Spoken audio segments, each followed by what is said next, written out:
அவருடைய நாமம் மகிமைப்படுவதாக. எந்நாளிலும் கர்த்தருடைய வார்த்தையை பகிர்ந்து கொள்ளும்படி தேவன் கொடுத்த இந்த நல்ல தருணத்திற்காக நான் தேவனுக்கு நன்றி செலுத்துகிறேன். நாம் தொடர்ச்சியாக தியானித்து வருகிற அப்போஸ்தலனாகிய பவுல் தீமோத்தேயுவுக்கு எழுதின 2வது நிருபத்திற்கு உங்களுடைய வேத புத்தகத்தை என்னோடு கூட நீங்கள் திருப்பிக் கொள்ளலாம். என்னுடைய முதல் அதிகாரத்தினுடைய 7வது வசனத்திலிருந்து நாம் பார்த்து கொண்டு வருகிறோம். அப்போஸ்தலனாகிய பவுல் தீமோத்தேயுவுக்கு எழுதின 2வது நிருபம் அதனுடைய 6வது வசனம் துவங்கி அதனுடைய அதிகாரத்தினுடைய கடைசி வரை இருக்கக்கூடிய இந்த வேத பகுதியை நாம் தொடர்ச்சியாக சிந்தித்துக் கொண்டு வருகிறோம். ஸோ இந்த வேத பகுதியில் என்ன தலைப்போடு கூட நாம் சிந்தித்தோம் என்பதை நீங்கள் அறிந்திருக்கிறீர்கள். Things to be consider for never give அப்.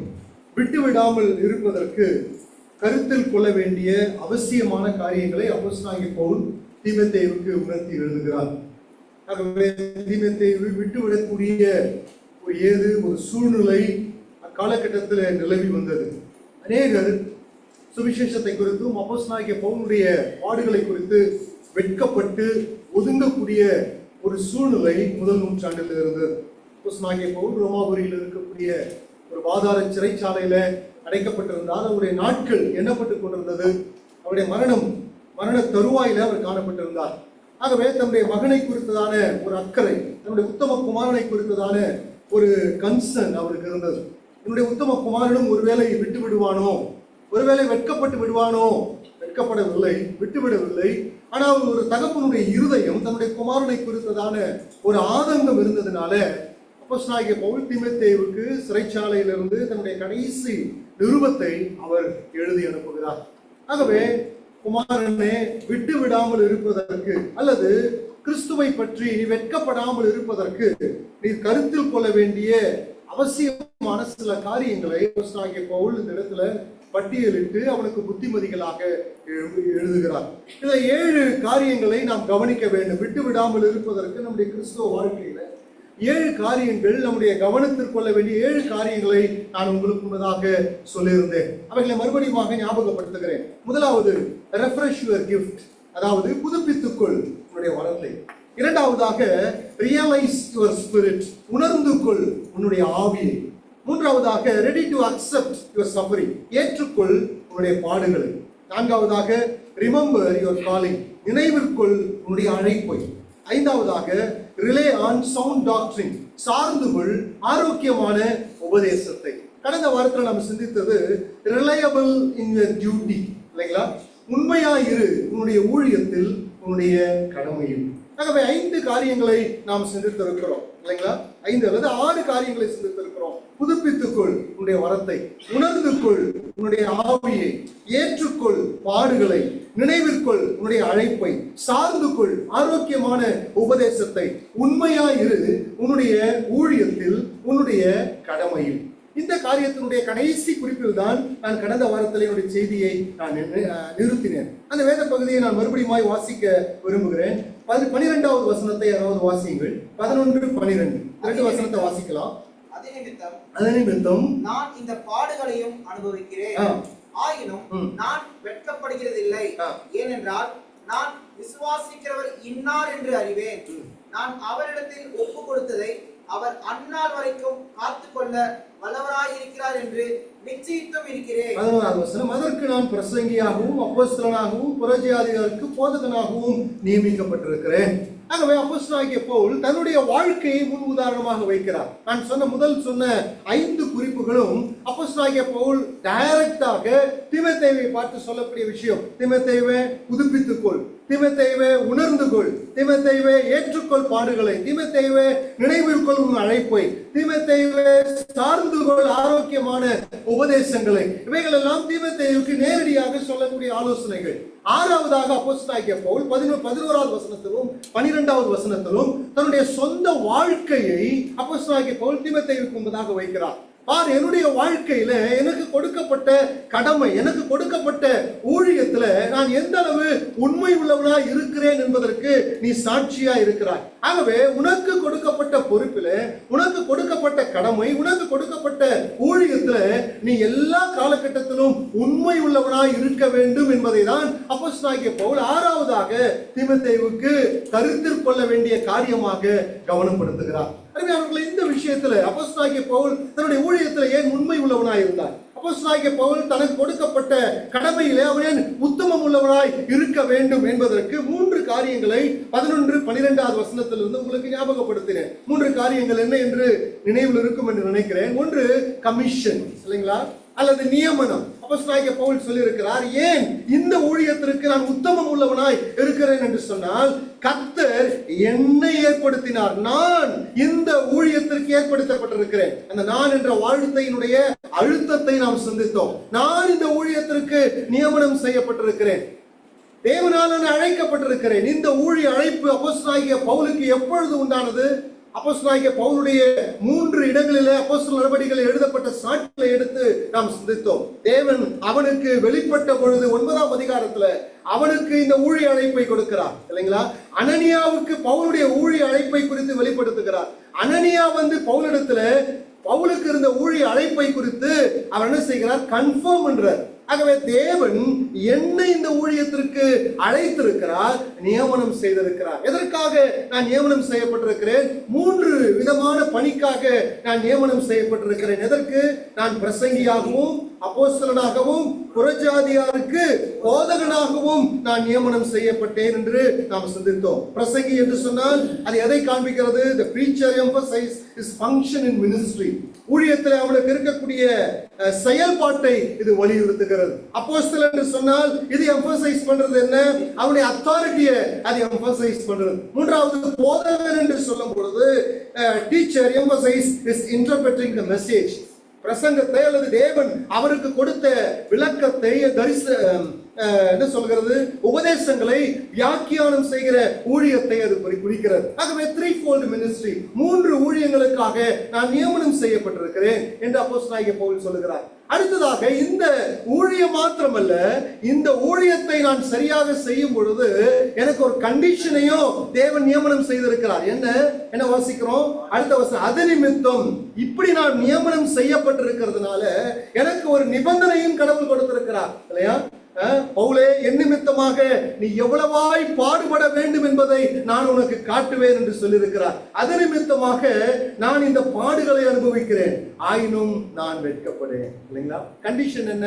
பாடுகள். நம்முடைய பொறுப்புகளை நாம் உத்தமமாக செய்யும் பொழுது கண்டிப்பாக பாடுகளை நாம் சந்தித்துத்தான் ஆக வேண்டும் என்ற இந்த 2 குறிப்போடு கூட தான் கடந்த வாரத்தில் நான் நிறுத்தினேன். 3வதாக இருக்கக்கூடிய குறிப்பை நான் சுருக்கமாக சிந்தித்து விட்டு என்னுடைய இந்த செய்தியினுடைய மெயின் பாயிண்ட்டுக்கு நான் போறேன். 3வது என்னவென்று சொன்னால் கான்ஃபிடென்ட். அப்போஸ்தலனாகிய பவுல் சொல்லுகிறார், இந்த ஊழியத்துல நான் உத்தமம் உள்ளவனாய், உண்மை உள்ளவனாய் இருப்பதற்கு காரணம் நான் இந்த ஊழியத்திற்காக நியமனம் செய்யப்பட்டவன். அது மாத்திரமல்ல, நியமனம் செய்யப்பட்ட நான் இந்த ஊழியத்தை செய்யும் பொழுது இது வரக்கூடிய பாடுகளை ஏற்றுக்கொள்வதற்கான நிபந்தனையை நான் அக்செப்ட் பண்ணி இருக்கிறேன் கடவுளிடத்துல. 3வது, இப்படியெல்லாம் இருந்தாலும் எனக்கு ஒரு மகா பெரிய நிச்சயம் இருக்கிறது. ஆகவேதான் நான் உத்தமமாய் ஊழியம் செய்கிறேன். என்ன நிச்சயம்? என்ன வாசிக்கிறோம் பாருங்க, வாசிங்க 12வது வசனத்துல, ஏனென்றால் நான் விசுவாசித்திருக்கிறவர் இன்னார் என்று அறிவேன், நான் அவரிடத்தில் ஒப்பு கொடுத்ததை அவர் அந்நாள் வரைக்கும் காத்துக்கொள்ள வல்லவராய் இருக்கிறார் என்று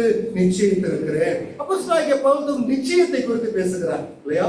விசுவாசிகளாகி நமக்கு கூட நிச்சயம் இருக்கிறது, இல்லைங்களா? கான்ஃபிடென்ட் இருக்கா இல்லையா? சொல்ல மாட்டேங்க, இருக்கா? நிச்சயம் இருக்கிறது. அப்போஸ்தலனாகிய பவுலுடைய நிச்சயம் என்ன? அவர்களை இந்த 12வது வசனத்தினுடைய பிற்பகுதியில பவுல் 3 விஷயங்களை இந்த இடத்துல குறிப்பிட்டு காட்டுகிறார். என்ன 3 விஷயங்கள்? ஒன்று, ஃபர்ஸ்ட் என்ன சொல்றாரு பாருங்க, இந்த நிச்சயத்துல முதல் விஷயம், ஐ நோ ஹிம், இல்லைங்களா? நான் அவரை அறிவேன், நான் அவரை அறிவேன். அல்லது முழு ஸ்டேட்மெண்ட்டை வாசிச்சோம்னா, I know him so I believe him. நான் அவரை அறிந்திருக்கிறேன், ஆகவே நான் அவரை விசுவாசித்திருக்கிறேன். இப்ப பவுலுடைய நிச்சயத்தில் இருக்கக்கூடிய முதல் விஷயம் என்னவென்று சொன்னால், நான் அவரை அறிந்திருக்கிறேன். I know.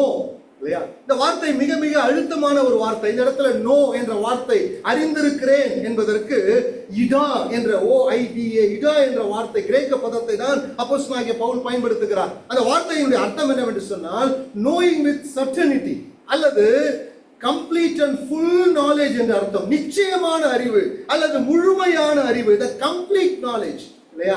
அந்த வார்த்தையை தான் அப்போஸ்தலனாகிய பவுல் பயன்படுத்து. It's not a progressive knowledge, நாட்பட அல்லது கேள்விப்பட தெரிந்து கொள்ளக்கூடிய வளரக்கூடிய அறிவு அல்ல, முழுமையான பரிபூர்ணமான நிச்சயமான ஒரு அறிவுக்கு பயன்படுத்தக்கூடிய வார்த்தையை தான் அப்போஸ்தலனாகிய பவுல் இடத்துல பயன்படுத்துகிறார். இந்த இதா என்ற இந்த கிரேக்க பதமானது பொதுவாக புதிய ஏற்பாட்டில் தேவனுடைய அறிவுக்கு பயன்படுத்தப்பட்டிருக்கிறது. இரண்டாவதாக, தேவனிடத்திலிருந்து வெளிப்பாடுகளை மக்கள் பெற்றுக்கொள்ளும் பொழுது, விசுவாசிகள் பெற்றுக்கொள்ளும் பொழுது அந்த ஞானத்திற்கு இந்த அறிவு பயன்படுத்தப்பட்டிருக்கிறது. பாருங்கள், சில வேத பகுதிகளை நான் எடுத்து உங்களுக்கு காண்பிக்கிறேன். வெளிப்படுத்தின புத்தகம் 2ஆம் அதிகாரம் 3வது வசனம். வேகமாக வாசிங்க. வெளிப்படுத்தின புத்தகம் 2ஆம் அதிகாரம் 3வது வசனம்.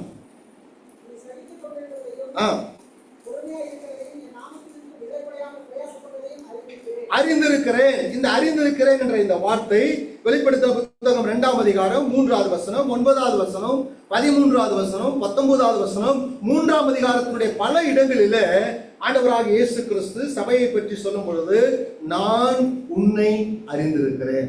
அறிந்திருக்கிறேன் என்ற வார்த்தையினுடைய அர்த்தம் என்னவென்று சொல்லலாம்? என்னங்க?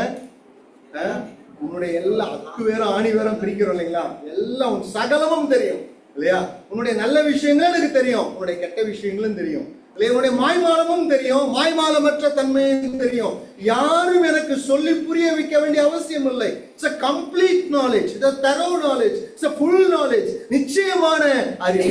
இந்த வார்த்தை யோவான் சுவிசேஷத்தில் அதிகமாக பயன்படுத்தப்பட்டிருக்கிறது. சில வசனங்களை வாசிக்கலாம். யோவான் சுவிசேஷம் 6ஆம் அதிகாரம் 6வது வசனத்துல ஆண்டவர் சொல்லுகிறார், தாம் செய்ய போகிறதை அறிந்திருந்தும் அவனை சோதிக்கும்படி இப்படி கேட்டார். 5 அப்பம் 2 மீன் 5000 பேருக்கு போஷிக்கிற இடத்துல பிலிப்பு இடத்துல கேட்கிறார், உங்களிடத்துல எத்தனை அப்பங்கள் உண்டு என்று போய் பாருங்கள். அந்த இடத்துல எழுதப்பட்டிருக்கிறது, தாம் செய்ய போகிறதை அறிந்திருந்தும், இதா இல்லையா? Full knowledge. அவர் என்ன செய்ய போகிறார்? 5 அப்பத்தையும் 2 மீனையும் வைத்து 5000 பேருக்கு போஷிக்க போகிறார் என்பதை அவர் முழுமையாக அறிந்திருந்தார். தாம் செய்ய போகிறதை அறிந்திருந்தும் அவனை சோதிக்கும்படி இப்படி கேட்டார். யோவான் சுவிசேஷம் 11ஆம் அதிகாரம் 42வது வசனத்துல, நீ எப்பொழுதும் எனக்கு செவி கொடுக்கிறீர் என்று நான் அறிந்திருக்கிறேன். இல்லையா? பல வேத வசனங்களை நாம் யோவான் சுவிசேஷத்துல நாம் பார்க்க முடியும். ஆகவே முழுமையான ஒரு அறிவு, முழுமையான ஒரு அறிவு. எபிரேயர் 11ஆம் அதிகாரம் 8வது வசனத்துல ஆபிரகாமை குறித்து எழுதப்பட்டிருக்கிறது. தான் போகும் இடம் இன்னதென்று தெரியாதிருந்தும் என்ன செஞ்சாங்க? அவன் புறப்பட்டு போனான். அருமையானவர்களால் இப்படி எழுதி வைத்த அந்த வசனத்தை படிக்கும் பொழுது, ஆபிரகாமுக்கு போகிற இடம் இன்னதென்று அறியாதிருந்தான், ஆனால் அவரை அழைத்தவரை அறியாதிருக்கவில்லை. நான் சொல்ற விஷயம் புரியுதுங்களா? ஆபிரகாமுக்கு தான் போகிற இடம் இன்னதென்று தெரியாது இல்லையா? அதை பற்றி doesn't care. அது பால் தேன் ஓடுகிறதா, அது வறட்சியான இடமா, எதுவும் அவன் கண்ணில் பார்க்கிற. ஆபிரகாமுக்கு போகிற இடம் இன்னதென்று தெரியாது, ஆனால் அவரை அழைத்தவரை அறியாது இருக்கவில்லை. ஆகவே அப்போஸ்தலனாகிய பவுல் சொல்லுகிறார், ஐ நோ ஹிம். அவரை பத்தி எனக்கு தெரியும். எப்படி தெரியும்? அறகுறை அல்ல. எப்படி தெரியும்? முழுமையான அறிவு. அவர் யார், எப்படிப்பட்டவர் என்பது எனக்கு முழுமையாக தெரியும். தெரிந்ததுனால நான் என்ன செஞ்சிருக்கேன் தெரியுங்களா? முதல் ஸ்டேட்மெண்ட்ல சொல்றாரு, ஐ ஹாவ் பிலீவ். நான் அவரை அறிந்ததுனால நான் அவரை சொல்லுங்க விசுவாசித்தேன் அப்படின்னு எழுதப்பட்டிருக்கா? வாசிங்க அந்த வசனத்தை. என்ன வாசிக்கிறோம்? ஏனென்றால் நான் விசுவாசித்திருக்கிறவர் இன்னார் என்று அறிவேன். நான் அவரை அறிந்ததுனால அவரை விசுவாசித்தேன் அப்படின்னு சொல்லல. நான் அவரை அறிந்ததுனால விசுவாசிப்பேன் என்று சொல்லல. என்ன சொல்லப்பட்டிருக்கிறது? I have believe. நான் விசுவாசித்திருக்கிறேன் இல்லையா? Perfect tense. அந்த வார்த்தையினுடைய அர்த்தம் என்னவென்று சொன்னால், நான் இப்படி எழுதியிருக்கிறேன், it's indicating something that began in the past and it's continuing effect. கடந்த காலத்துல தொடங்கி தொடர்ச்சியான விளைவுகளை கொண்ட ஒன்றை குறிக்கக்கூடிய ஒரு வினைச்சொல். கடந்த காலத்துல அது துவங்கினது. எப்பொழுது? தமஸ்குவின் தெருவிலே அது துவங்கினது. கர்த்தர் அவனோடு கூட என்கவுண்டர் ஆகும்போது துவங்கினது. நான் அவரை அறிந்திருக்கிறேன், நான் விசுவாசித்திருக்கிறேன், என்னுடைய எஜமான் யார் என்று பரிபூர்ணமான முழுமையான அறிவு இருக்கிறது, நான் அவரை விசுவாசித்திருக்கிறேன். கடந்த காலத்தில் அது துவங்கினது, நிகழ்காலத்திலும் அது தொடர்ந்து கொண்டிருக்கிறது, வருங்காலத்திலும் அது தொடரும் என்பதை தான் அப்போஸ்தலனாகிய பவுல் எழுதியிருக்கிறார். இல்லைங்களா? I know him, I have believed. நான் அவரை அறிந்ததுனால அவரை விசுவாசிக்கிறேன். இந்த இடத்துல விசுவாசிக்கிறேன் என்று பவுல் சொல்லுகிற அந்த வார்த்தையினுடைய அர்த்தம் அவருக்கு கிடைத்த ஞானத்தை அல்ல, அல்லது கடவுளிடத்திலிருந்து கிடைத்த வெளிப்பாட்டை குறித்து சொல்லவில்லை, கடவுளிடத்திலிருந்து கிடைத்த உபதேச காரியங்களை குறித்து சொல்லவில்லை. நான் உபதேசத்தை அல்ல, கடவுள் கொடுத்த தரிசனங்களை அல்ல, கடவுள் கொடுத்த எனக்கு வெளிப்படுத்தின ரகசியங்களை அல்ல, இவைகளை எல்லாம் வெளிப்படுத்தின அவரை நான் விசுவாசிக்கிறேன். நான் சொல்ற விஷயம் புரியுதுங்களா? எனக்கு கிடைத்த ஞானமோ அறிவோ அல்லது உபதேசங்களோ பிரின்சிபலோ கோட்பாடுகளோ அல்ல, இவைகளெல்லாம் முக்கியத்துவம் வாய்ந்ததுதான். ஆனால் இவைகள் எல்லாவற்றுக்கும் ஊற்றும் காரணரும் அவைகளை வெளிப்படுத்தின அவரை நான் விசுவாசித்திருக்கிறேன். ஆகவேதான் 1 யோவான் 2ஆம் அதிகாரம் 14வது வசனத்துல வாசிக்கிறோம், பிதாக்களே, ஆதி முதல் இருக்கிறவரை நீங்கள் அறிந்திருக்கிறதுனால் உங்களுக்கு எழுதுகிறேன். ஆதி முதல் இருக்கிறவரை நீங்கள் அறிந்திருக்கிறதுனால் நான் உங்களுக்கு எழுதுகிறேன். ஆகவே அப்போஸ்தலனாகிய பவுலுக்கு ஒரு மகா பெரிய நிச்சயம் இருந்தது. நிச்சயத்தினுடைய முதல் பகுதி என்னவென்று சொன்னால், நான் அவரை அறிந்து அவரை விசுவாசிக்கிறேன். அவர் வெளிப்படுத்தின, அவர் சொல்லிக் கொடுத்த உபதேசங்கள், ஞானங்கள், இவைகள் எல்லாம் சரிதான். ஆனால் இவை எல்லாவற்றுக்கும் பவுண்டேஷனா இருக்கக்கூடிய, எல்லாவற்றினுடைய ஆதாரமா இருக்கக்கூடிய அந்த ஆண்டவராக இயேசு கிறிஸ்துவை நான் விசுவாசிக்கிறேன். நம்முடைய பிரின்சிபல், நம்முடைய கோட்பாடுகள், கொள்கைகள், உபதேசங்கள் முக்கியம்தான். ஆனால் சில குறிப்பிட்ட கொள்கைகளை, உபதேசங்களை விசுவாசிப்பதன் மூலமாக ரட்சிப்பு வராது. நான் மறுபடியும் சொல்லுகிறேன், பிரின்சிபல் அண்ட் டாக்டரின் எல்லாம் ரொம்ப முக்கியம் தான், கோட்பாடுகள், உபதேசங்கள் மிக முக்கியம். ஆனால் சில குறிப்பிட்ட உபதேசங்களையோ அல்லது சில குறிப்பிட்ட கொள்கைகளை நாம் விசுவாசிப்பதனால ரட்சிப்பு வராது. ரட்சிப்பு எப்படி வருகிறது? பாவி ஒருவன் ரட்சிக்கப்பட ஒரே காரணம் அவன் ரட்சகராக இயேசு கிறிஸ்து என்ற ஒரு நபரின் மேல் வைக்கும் விசுவாசம். அதுதான் அப்போஸ்தலனாகிய பவுல் இந்த இடத்துல குறிப்பிடுகிறார். வேகமாக அடுத்ததாக நான் போகிறேன். இரண்டாவதாக என்ன சொல்கிறார் பாருங்கள், ஐ நோ ஹிம், நான் அவரை அறிந்திருக்கிறேன், ஆகவே நிச்சயித்திருக்கிறேன். அடுத்ததாக தன்னுடைய நிச்சயத்தினுடைய இரண்டாவது பகுதி என்ன சொல்கிறார் பாருங்கள், நான் விசுவாசித்திருக்கிறவர் என்னார் என்று அறிவேன், ஆகவே நான் அவரிடத்தில் ஒப்பு கொடுத்திருக்கிறேன். இல்லைங்களா? I have deposited to him. இல்லையா? நான் அவரை அறிந்திருக்கிறேன், அவரை விசுவாசிச்சிருக்கிறேன். அடுத்தது என்ன செஞ்சேன் தெரியுங்களா? அப்படியே வெறுமையா இல்ல, நான் அவரிலே முதலீடு செய்திருக்கிறேன். I have deposited to him. அவரிலே நான் ஒப்புவித்திருக்கிறேன். ஒரு பேங்க்ல போய் பணம் போடுறீங்கன்னு வச்சுக்கோங்க, டெபாசிட் பண்றீங்க, என்ன செய்வீங்க? ஃபர்ஸ்ட் சலான் வாங்குவோமா? நல்ல பதில் தான் இல்லையா? சலான் வாங்குவோம், கரெக்ட் இல்லையா? ஒரு தனி நிபுணர், ஒரு தனியார் பேங்க் இருக்குன்னு வச்சுங்க, அல்லது ஒரு அதிகமாக வட்டி கொடுக்கக்கூடிய ஒரு ஃபினான்ஸ் கம்பெனி இருக்கு. அதில் போய் ஒரு 10 லட்சம் ரூபாய் உங்க கையில் இருக்கிற முதலீடு பண்ணணும்னு சொன்னா என்ன செய்வீங்க? ஃபர்ஸ்ட் யார் என்ன சொல்றீங்க?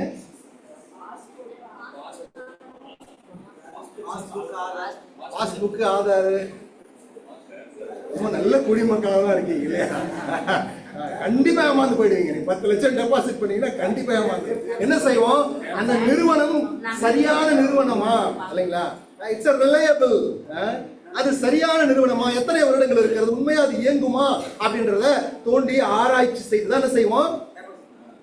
உதாரணம், சரி உங்க பாஷைக்கு சொல்றேன், சீட்டு கட்டுறீங்கன்னு வச்சுங்க, என்ன செய்வோம்?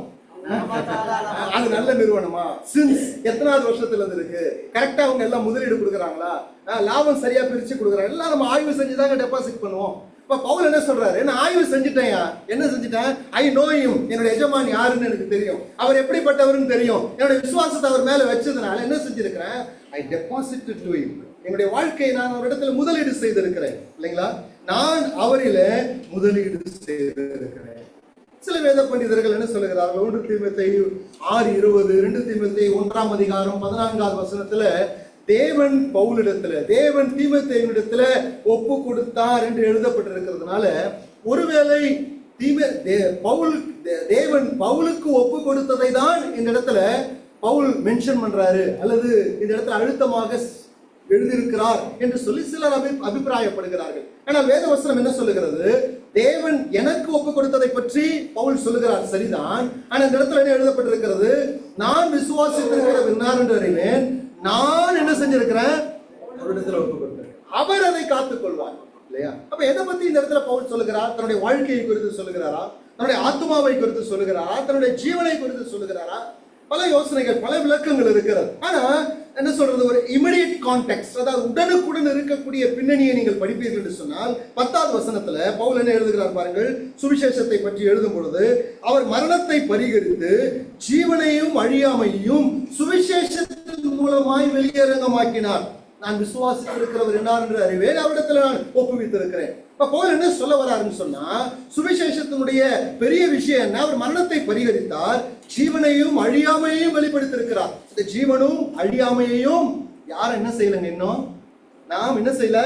பெற்றுக்கொள்ள ஒரு நாள் பெற்றுக்கொள்ள போகிறோம். ஜீவனையையும் அழியாமையையும் நாம் பெற்றுக்கொள்ள போகிறோம். ஆகவே அப்போஸ்தலனாகிய பவுல் தன்னுடைய பரிபூர்ணமான ரட்சிப்பு, தன்னுடைய சரீர மீட்பு அல்லது அழியாமை, நித்திய ஜீவனை குறித்து அவர் பேசுவதாக எடுத்துக்கொள்ளலாம். ஆகவே என்னுடைய வாழ்க்கை அவருக்குள் பத்திரமாக இருக்கிறது, என்னுடைய ரட்சிப்பு அவருக்குள் பாதுகாப்பாக இருக்கிறது, என்னுடைய சரீர மீட்பு அவருக்குள் பத்திரமாக இருக்கிறது. ஒரு நாள் நான் அதை முழுமையாக பெற்றுக்கொள்ள போகிறேன். அல்லது மற்றொரு விதத்துல என்னுடைய பிரயாசங்கள், என்னுடைய உழைப்புகள், கர்த்தருக்காக நான் படுகிற பாடுகள் எல்லாம் அவருக்குள் முதலீடு செய்யப்பட்டிருக்கிறது. ஒரு நாள் நியாயத்தீர்ப்பு நாளில அதற்குரிய வெகுமதியை நான் பெற்றுக்கொள்ள போகிறேன் என்ற நிச்சயம் இருக்கிறதுனால நான் உண்மையோடு கூட என்னுடைய ஊழியத்தை நான் செய்வேன். இல்லையா? மூன்றாவதாக என்ன சொல்லுகிறார்? அதே வசனத்தினுடைய கடைசி பகுதியில, அந்நாள் வரைக்கும் காத்துக்கொள்ள வல்லவராய். இல்லையா? அந்நாள் வரைக்கும் அவர் காத்துக்கொள்வார். He will protect. அவர் பாதுகாப்பார். இல்லையா? Soldier on watch. இந்த வார்த்தையினுடைய அர்த்தம் சோல்ஜர் ஆன் வாட்ச்.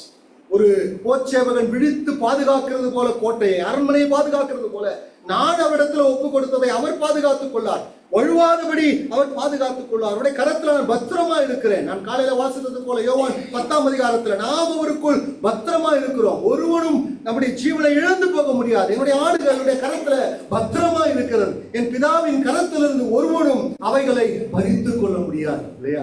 அந்நாளிலே 2 தீமோத்தேயு 4ஆம் அதிகாரம் 8வது வசனத்துல, அந்நாளிலே ஜீவ கிரீடத்தை அவர் கொடுப்பார். அந்நாளிலே 2 தெசலோனிக்கேயர் 1ஆம் அதிகாரம் 9வது வசனத்துல, அந்நாளிலே தம்முடைய பரிசுத்தவான்களில் அவர் மகிமைப்படுவார். எந்த நாள்? கர்த்தருடைய வருகையிலே. கர்த்தருடைய வருகையிலே அந்நாளிலே என்னுடைய பரிபூர்ணமான மீட்பு, பரிபூர்ணமான சரீர ரட்சிப்பு எனக்கு கிடைக்கும். அல்லது நான் அவரிடத்துல முதலீடு செய்து அவருக்காக பிரயாசப்பட்ட, அவருக்காக நான் ஆற்றிய எல்லா காரியங்களுக்கும் தக்க வெகுமதிகளை அவருடைய கரத்திலிருந்து நான் பெற்றுக்கொள்வேன் என்ற நம்பிக்கை இருக்கிறது. அந்நாள் வரைக்கும் அவர் இந்த நிச்சயம் இருக்கிறதுனாலதான் என் ஊழியத்தை நான் எப்படி செய்யறேன்னு சொல்றாருங்க. யாரும் ஒன்றும் சொல்ல மாட்டேங்க. சொல்ற விஷயம் புரியுதா? என்ன செய்யறேன்? நான் உண்மையோடு செய்கிறேன். Reliable in my duty. என்னுடைய ஊழியத்தில், என்னுடைய பொறுப்பில நான் உத்தமமாக இருப்பதற்கு காரணம், எனக்கு ஒரு மகா பெரிய நிச்சயம் உண்டு. இந்த ஊழியத்திற்கு தேவன் என்னை நியமனம் செய்தார். இல்லையா? இந்த ஊழியத்தை நியமனம் செய்தது மாத்திரமல்ல, நான் அவரை அறிந்து விசுவாசித்து அவரிடத்தில் நான் ஒப்புவித்திருக்கிறேன். அந்நாள் வரைக்கும் அவர் அதை என்ன செய்வாருங்க? காத்துக் கொள்வார் என்ற நம்பிக்கை எனக்கு. நமக்கு அப்படிப்பட்ட நிச்சயம் இருக்குதா? அப்படி இருந்ததுன்னு சொன்னா நமக்கு கொடுக்கப்பட்ட பொறுப்புகள் நம்ம எப்படி செய்வோம்? உங்க வாயின் வார்த்தைகளே உங்களுக்கு நியாயம். நான் 2வது பகுதிக்கு போகிறேன். 7வதாக கடைசியாக சொல்லி இந்த சாப்டர் முடிக்கலாம் விருப்பப்படுறேன். 15வது வசனத்திலிருந்து வாசிங்க. 15.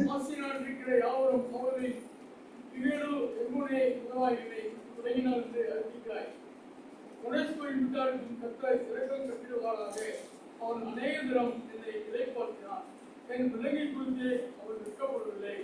அவன் ரோமாவில் வந்தது போது அதிக காப்பியாக என்னை தேடி கண்டுபிடித்தான். அந்நாளிலே அவன் கர்த்தரை கர்த்தர் அவனுக்கு அனுகிரகம் செய்வாரே. அவன் பேசிலே செய்த பற்பல உதவிகளை நீ நன்றாக அறிந்திருக்கிறாயே. கடைசியாக 7வதாக அப்போஸ்தலனாகிய பவுல் சொல்லுகிறது, நான் எப்படி அதுக்கு தலைப்பு கொடுத்திருக்கிறேன், ரியல் காம்ரேட்ஷிப், உண்மை உள்ள தோழமை. ஃப்ரெண்ட்ஷிப்னு சொல்லலாம். அந்த காம்ரேட்ஷிப் ரொம்ப பிடிக்கும். காம்ரேட் இல்லையா? கம்யூனிஸ்டுகள் பயன்படுத்தக்கூடிய ஒரு வார்த்தை. கம்யூனிஸ்ட் போய் பார்த்தீங்கன்னா 2 பேரும் எப்படி வாழ்த்துறது தெரியுமா? தெரியுங்களா? சகா இல்லையா, காம்ரேட் இல்லையா, ஐ எம் காம்ரேட் சுரேஷ் அப்படின்னு சொல்லுவாங்க. எதிர்க்கு வந்து என்ன சொல்றாரு? ஐ எம் காம்ரேட் டேவிட் அப்படின்னு சொல்லுவாங்க. 2 பேரும் கம்யூனிஸ்ட்வாதி அல்ல, உதாரணத்துக்கு சொல்றேன் இல்லையா. காம்ரேட் அது கம்யூனிஸ்டுகள் பயன்படுத்தக்கூடிய வார்த்தை. தோழர்கள் ஒரு நெருக்கமான வார்த்தை. ஆகதான் ரியல் காம்ரேட்ஷிப், அதாவது உண்மை உள்ள ஒரு தோழமைத்துவம், கூட்டாளித்துவம் இல்லையா. அப்போஸ்தலனாகிய பவுல் கடைசியாக இதைதான் முன்வைக்கிறார். அப்போஸ்தலனாகிய பவுல் என்ன சொல்ல வருகிறார்?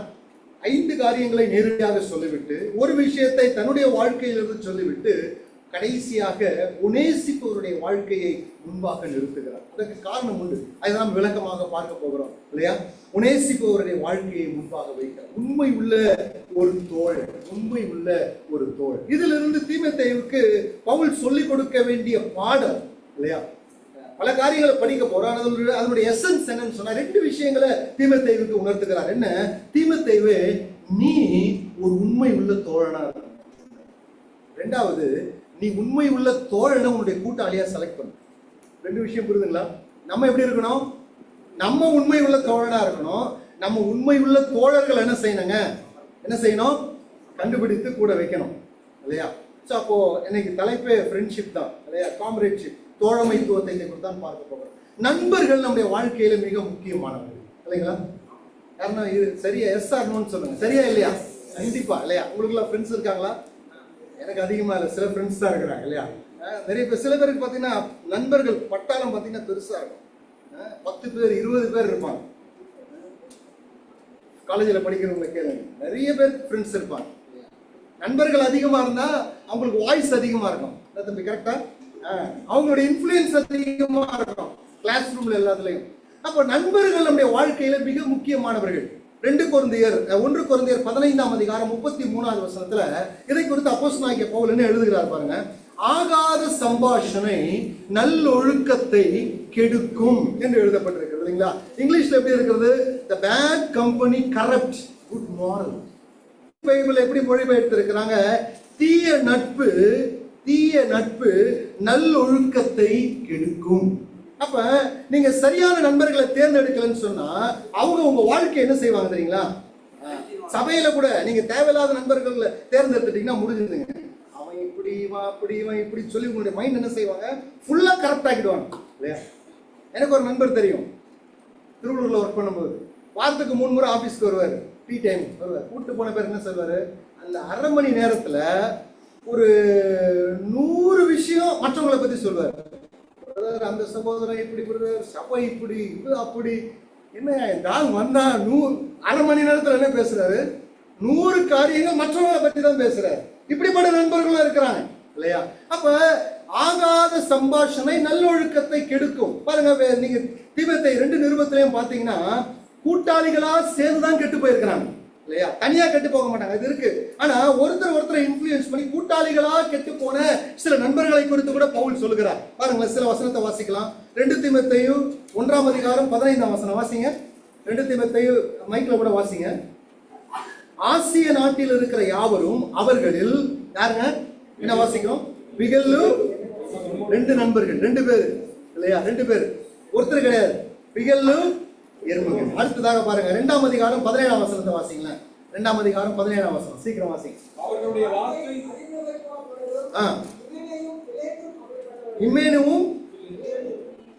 இம்மேனுவும் பிலேத்தும் அப்படிப்பட்டவர்கள். பாருங்க 2 பேருங்க, இம்மேனுவும் பிலேத்தும் 2 ஃப்ரெண்ட்ஸ். யாரை இன்ஃப்ளூயன்ஸ் பண்ணாங்கன்னு தெரியாது, 2 பேரும் கெட்டு போயிட்டாங்க இல்லையா. அடுத்தது என்ன வாசிக்கிறோம்? 3ஆம் அதிகாரம் 8ஆம் வசனத்தை வாசிங்க. பழைய ஏற்பாட்டுல இருந்து ஒரு நண்பர், 2 பேர், என்னையும் 2 பேருங்க மோசேக்கு விரோதமா எதிர்த்து நின்றவர்கள் இல்லையா. அடுத்ததாக 1 தீமோத்தேயு 1ஆம் அதிகாரம் 20வது வசனத்தை வாசிச்சு பாருங்களேன். மறுபடியும் 2 பேர், நீங்க சொன்னவர்கள் தான் அவங்க. 1 தீமோத்தேயு இம்மேனையும் அலெக்சாந்தரும் அப்படிப்பட்டவர்களே இல்லையா. இப்ப கெட்டு போனவங்க எல்லாம் பாருங்க, பின்வாங்கி போனவங்க எல்லாம் பாருங்க, விசுவாச துரோகம் பண்ணவங்க எல்லாம் பாருங்க, எப்படி இருக்கிறாங்க? 2 பேரா தான், ஃப்ரெண்ட்ஸா தான் எழுதுறாரு இல்லையா. 2 பேரா எழுது. அப்போஸ்தலனாகிய பவுலுக்கு ஒரு பெரிய நட்பு வட்டாரம் இருக்கு இல்லையா.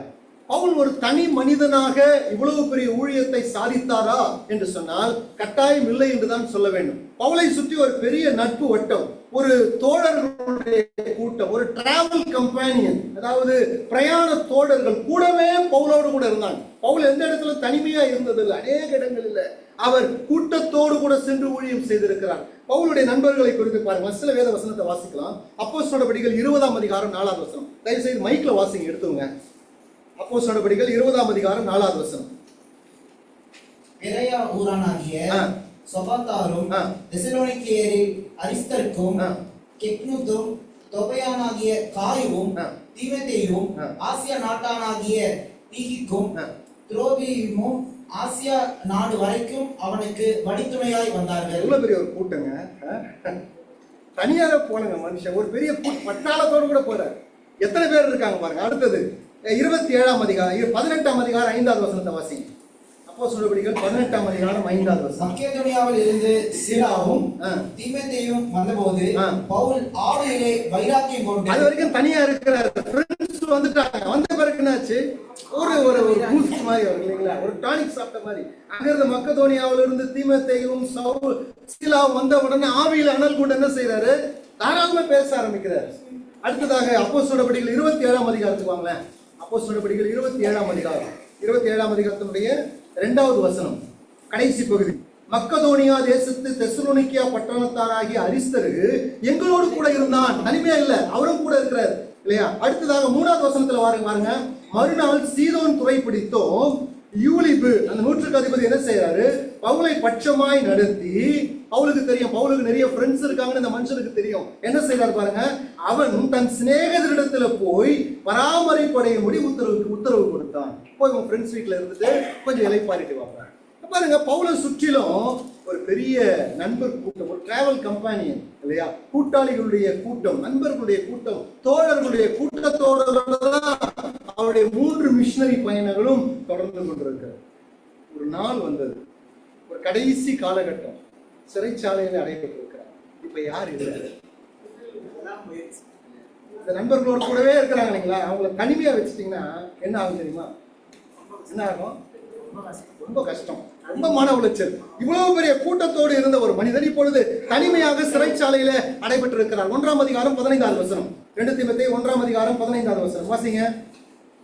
ஆசியா நாட்டில் இருக்கிற யாவரும் அவர்களில் பிகெல்லு எர்மோகனு முதலாய் என்னை விட்டு விலகினார்கள் என்று அறிந்திருக்கிறாய். ஆசியா நாட்டில் இருக்கிற யாவரும் என்னை விட்டு விலகினார்கள். பவுல் சொல்றார், தன்னுடைய ஆதங்கத்தை எழுதுகிறார். ஆசிய நாட்டில் இருக்கிற யாவரும், ஆசியா என்று சொன்னால் லிஸ்திரா, மீசியா, பிரிகியா என்று சொல்லப்பட்ட 3 ரோம மாவட்டங்கள் அடங்கிய ஒரு பெரிய பகுதி தான் ஆசியா. இதில் இருக்கக்கூடிய 3 வருஷ காலம் அப்போஸ்தலனாகிய பவுல் எபேசுவிலே தங்கி ஊழியம் செய்திருக்கிறார், சுவிசேஷ மயமாக்கி இருக்கிறார். அநேக கூட்டாளிகள், அநேக தோழர்கள், அநேக நண்பர்கள் அந்த பகுதியில் இருக்கிறார்கள். ஆனா என்ன எழுதப்பட்டிருக்கிறது, ஆசிய நாட்டில் இருக்கிற ஒருத்தனை என் கூட இல்லையா, இல்லையா, ஒருவரும் என் கூட இல்லை. அடுத்தது 2 தீமோத்தேயு 4ஆம் அதிகாரம் 16ஆம் வசனத்துக்கு வாங்க. 2 தீமோத்தேயு 4:16. நான் முதல் விசை உத்தரவு சொல்ல இருக்கையில் ஒருவனும் என்னோடு கூட இருக்கவில்லை, எல்லாரும் என்னை விட்டு விலகினார், கைவிட்டார்கள், அந்த குற்றம் அவர்கள் மேல் சுமராது இருப்பதாக. இல்லையா, ஃபர்ஸ்ட் ஏதோ விசாரணையில பவுல் இருக்கிறார், யாரும் கூட நிற்கலங்க. ஆபத்துல கூட நிற்க வேண்டிய, விட்னஸ் சொல்ல வேண்டிய ஒருவரும், ஆசிய நாட்டில் இருக்கிற யாவரும், கூட இருக்கிற ஒருவரும் பயந்து அவரை விட்டு விலகி எல்லாரும் கைவிட்டார்கள், தனிமையா நின்ற இந்த குற்றம் அவர்கள் மேல் சுமராது இருப்பதாக. அடுத்தது 4ஆம் அதிகாரம் 10வது வசனத்துல அவனோடு கூட இருந்த ஒரு நண்பனை குறித்து எழுதுகிறார். தேமா இப்பிரபஞ்சத்தின் மேல் ஆசை வைத்து எங்க போயிட்டான், தெசலோனிக்கேயா பட்டணத்திற்கு போய்விட்டான். 4ஆம் அதிகாரம் 10வது வசனத்துல சில தோழர்களை பற்றி எழுதுகிறார். அவர்கள் ஊழியத்தின் நிமித்தமாக பல்வேறு இடங்களுக்கு அவர்கள் என்ன செய்திருக்கிறாங்க, வேறு இடங்களுக்கு மாற்றாக அவர்கள் போயிருக்கிறார்கள். அடுத்ததாக 1ஆம் அதிகாரம் 15வது வசனத்துல ஆசிய நாட்டை சேர்ந்த 2 நபர்களை குறித்து அவர் சொல்லுகிறார். என்ன சொல்றாரு பாருங்க, 15ல பிகெல்லு எர்மோகனே முதலாய் என்னை விட்டு விலகினார்கள். ஒருவேளை இவர்கள் சபையினுடைய தலைவர்களாக இருந்திருக்கலாம், அல்லது பவுலுக்கு நெருக்கமான சிநேகிதர்களாக இருந்திருக்கலாம். என்ன செஞ்சாங்க, பிகெல்லு எர்மோகனு முதலாய் அவர்கள் கூட என்னை விட்டு என்ன செஞ்சிட்டாங்க, விலகினார்கள். இந்த விலகினார்கள் என்பதற்கு அப்போஸ்டிஃபா என்ற வார்த்தை பயன்படுத்தப்பட்டிருக்கிறது. அந்த வார்த்தையுடைய அர்த்தம் சத்தியத்தை விட்டு விலகுதல். ஒரு மனிதனுக்கு சத்தியம் எதுன்னு தெரியும், தெரிந்தும் விசுவாச துரோகம் பண்றாங்களா, விலகி போறாங்களா, அந்த வார்த்தையை தான் பவுல் பயன்படுத்துகிறார். வேண்டுமென்றே, என்னுடைய நிர்பந்தம் என்ன, என்னுடைய தேவை என்ன, நான் எவ்வளவு பெரிய ஆபத்தில் இருக்கிறேன் என்பதை அறிந்தும் இந்த ரெண்டு மக்கள் கூட, இந்த ரெண்டு நண்பர்கள் கூட என்ன செஞ்சிட்டாங்க, வேண்டுமென்றே என்னை விட்டு என்ன செஞ்சாங்க, விலகி போய்விட்டாங்க. யோசிச்சு பாருங்களேன், பவுலுடைய நிலைமையை உங்களுக்கு முன்பாக வைத்திருக்கிறது. கொஞ்சம் கற்பனை பண்ணி பாருங்க. இவ்வளவு பெரிய நண்பர் வட்டாரத்தோடு கூட, ஒரு தோழமை கூட்டத்தோடு கூட பயணம் செய்த இந்த பவுல் இப்பொழுது யாரும் நண்பர்களற்ற நிலைமையில தனிமையாய் சிறைச்சாலையில அடைக்கப்பட்டு, இந்த நேரத்துல ஒரு மனுஷன், இந்த நேரத்துல ஒரு தோழன் வந்து அவரை சந்திக்கிறார் இல்லையா, அவரை பற்றி தான் அப்போஸ்தலனாகிய பவுல் என்ன செய்கிறாருங்க, இந்த இடத்துல எழுதுகிறார். யார் அந்த மனிதன்? என்ன வாசிக்கிறோம்? உனேசிப்பர் என்ற ஒரு மனிதன். அவனை பார்த்து ஆச்சரியப்பட்டு அவனிடத்திலிருந்து அவர் கற்றுக்கொண்ட காரியங்களை தீமோத்தேயுவுக்கு சொல்லுகிறார். தீமோத்தேயு, இவ்வளவு பேர் என்னை விட்டு விலகி போனார்கள், ஆபத்துல உதவ வேண்ட 2 பேர் கூட என்னை விட்டு விலகி போனாருங்க. ஆசிய நாட்டில் இருக்கிற யாரும் விலகி போனார், எல்லாரும் விலகி போனார்கள். ஏன், நான் முதல் விசை உத்தரவு சொல்ல நிற்கையில ஒருத்தனுக்கு சப்போர்ட்டா கூட யாருமே இல்ல. தேமானை விட்டு போயிட்டான். சில நண்பர்கள் ஊழியத்தின் நிமித்தமாக வேறு இடத்திற்கு போய்விட்டார்கள். நான் நிர்பந்தமாக தனிமையாக மன கஷ்டத்தில் இருந்த பொழுது ஒரு மனிதன் என்னை தேற்றினான், ஒரு மனிதன், ஒரு நண்பன் என்னோடு கூட தோள் கொடுத்தான் என்று எழுதுகிறார். ஆகவே இதிலிருந்து தீமோத்தேயுக்கு என்ன சொல்லுகிறார், நீ இவனை போல என்ன செய்யணும், ஒரு உண்மை உள்ள ஒரு தோழனா, நீ விட்டு விடாமல் இருக்கணும்னு சொன்னா, உன் ஊழியத்துல தொடர்ந்து ஓடணும்னு சொன்னா, நீ மற்றவர்களுக்கு ஒரு உத்தம கூட்டாளியாயிரு. அது மாத்திரமல்ல, உன்னை உற்சாகப்படுத்துகிற, உன் வாழ்க்கையை மேலோங்க செய்கிற, ஆபத்துல உன்னோடு கூட நிற்கக்கூடிய உனேசிப்போரை போல நல்ல நண்பர்களை உன் வாழ்க்கையில தேர்ந்தெடுத்துக்கொள் என்பதை தான் அப்போஸ்தலனாகிய பவுல் தீமோத்தேயுவுக்கு இந்த இடத்துல சொல்ல வருகிறார் இல்லைங்களா? சரி, இப்ப இந்த நண்பனுடைய வாழ்க்கையிலிருந்து, அல்லது ஒரு நல்ல நண்பன் என்றால் எப்படி இருக்கணும் இல்லையா, ஒரு ரியல் காம்ரேட்ஷிப், ஒரு உண்மையான தோழமைத்துவம், ஒரு உண்மையான நண்பத்துவம் என்றால் எப்படி இருக்கணும்? இந்த உனேசிப்பருடைய வாழ்க்கையிலிருந்து 4 குறிப்புகளை நான் உங்களுக்கு முன்பதாக வேகமாக வைக்க விரும்பப்படுகிறேன். இந்த மனிதனை குறித்து நான் படித்த 4 காரியங்கள். ஒன்று, the man of comfort. இந்த மனிதனுடைய வாழ்க்கையில் நாம் படிக்கக்கூடிய முதல் விஷயம் the man of comfort. இரண்டாவதாக the man of courage இல்லையா, தைரியத்தின் மனிதன். மூன்றாவதாக the man of concern, அக்கறை உள்ள மனிதன். நான்காவதாக the man of commitment in service இல்லையா. 4C நீங்க ஞாபகம் வச்சுக்கணும் இல்லையா. என்ன? comfort, courageous, concern, commitment in service. 4 விஷயங்களை இந்த உனேசிப்பருடைய வாழ்க்கையிலிருந்து நாம் படிக்க போகிறோம். முதலாவதாக the man of comfort, அவனுடைய ஆறுதலின் மகன். அருமையானவர்களே, உங்களுடைய தோழர்கள் எப்படி இருக்க வேண்டும், அல்லது நீங்கள் மற்றவர்களுக்கு எப்படி ஒரு உண்மை உள்ள தோழர்களா இருக்கணும்னு சொன்னா எப்படி இருக்கணும்? Comfort, the man of comfort, ஆறுதல் அளிக்கக்கூடிய நண்பர்களா இருங்க. சொல்ல பண்ணாதீங்க யாரையும், ஆறுதல் அளிக்கக்கூடிய நண்பர்களா இருங்க. என்ன சொல்றாரு பாருங்க இந்த இடத்துல அப்போஸ்தலனாகிய பவுல், வாசிங்க. இருங்க ஒரு நிமிஷம். 15ஆம் வசனத்துல, உனேசிப்போரின் வீட்டாருக்கு கர்த்தர் இரக்கம் கட்டளையிடுவாரா. உனேசிப்பர் என்று சொன்னால் அந்த வார்த்தையினுடைய அர்த்தம் ப்ராஃபிட் பிரிங்கர், அதாவது லாபம் கொண்டு வருகிறவன் என்ற அர்த்தம் இல்லையா. லாபம் கொண்டு வருகிறவன் அல்லது லாபம் பயன் தருகிறவன் என்ற அர்த்தம். அப்போஸ்தலனாகிய பவுல் உனேசிப்பரை பற்றி சொல்லும் பொழுது, அவன் லாபம் தருகிறவனாய் எனக்கு காணப்பட்டான். எப்படி லாபம் தருகிறவனாய் காணப்பட்டான்? உனேசிப்பர் என்னை தேற்றினான். என்ன வாசிக்கிறோம் பாருங்க இந்த இடத்துல, அவன் அநேக தரம் என்னை இளைப்பாற்றினான், அநேக தரம் என்னை இளைப்பாற்றினான், என்னை இளைப்பாற்றினான். இந்த இளைப்பாற்றினான் அப்படின்ற அந்த வார்த்தையினுடைய அர்த்தம் என்னவென்று சொன்னால், வாசிக்கிறேன் கவனிங்க. caused him to breathe more easily, அதாவது மிக எளிதாக சுவாசிக்க காரணமாய் இருந்தான். சொல்ற விஷயம் புரியுதுங்களா? அப்ப பவுல் எப்படி இருந்தாருங்க, மனசு எப்படி இருந்தது? அவரால் சுவாசிக்க முடியல.